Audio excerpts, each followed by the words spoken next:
Hey there everyone, welcome back to our channel. Today we're going to talk about a topic that's been on everyone's minds lately, the impact of tariffs on food prices.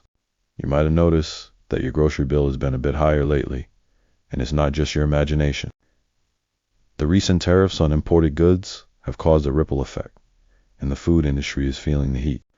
The increased costs of importing ingredients are being passed down to consumers, which means we're all paying more for our favorite foods. And now that the roosters are coming home, what do we do as Americans? Because we do now have to pay high prices. This is not what people voted for. Thank you for tuning in today, and we hope this information has been helpful. If you enjoyed this video, please give it a thumbs up, and don't forget to follow and subscribe for more informative content.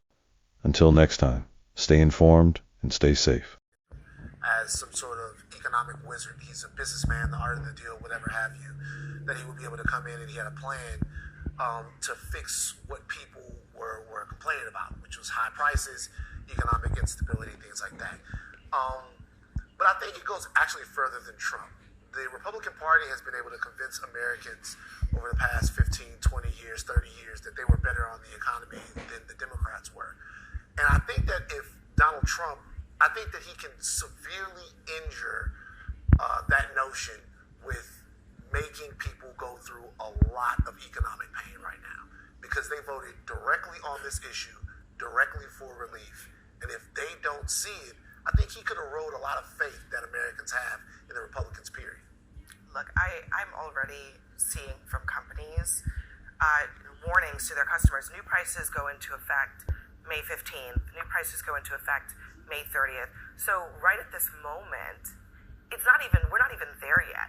Longer term of Trump's economic plan here, you're about to see a little bit of a shift in it right now. Not only because you're hearing about China possibly coming to the table, and the last couple of times that's happened, that has lifted the markets. Any indication a deal could be coming, everybody gets a little excited. But in the Capitol right now, they're going through budget reconciliation.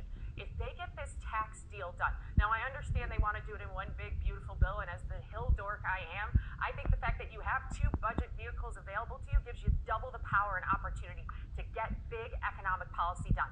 Everything needs to have a budgetary impact in order to beat the filibuster in the Senate, so it's very close language. So I appreciate the fact that they should use two bills, but they get this tax work done, it will help alleviate the work that needs to get done on trade and tariffs and take some of the pressure off of those points. And it's happening right now in the Capitol, and it's not being discussed about. I don't know. I mean, can I just say I don't buy that? Oh, I don't buy. I'm confused. Which No, part? I don't buy the idea that tax cuts, which are generally going to be future facing, are going to alleviate the pressure on American pocketbooks, which they will start feeling as soon as this summer. Well, and so that's my Yeah. issue, is that I think that that's a very good, like, theoretical, like, Washington talking point.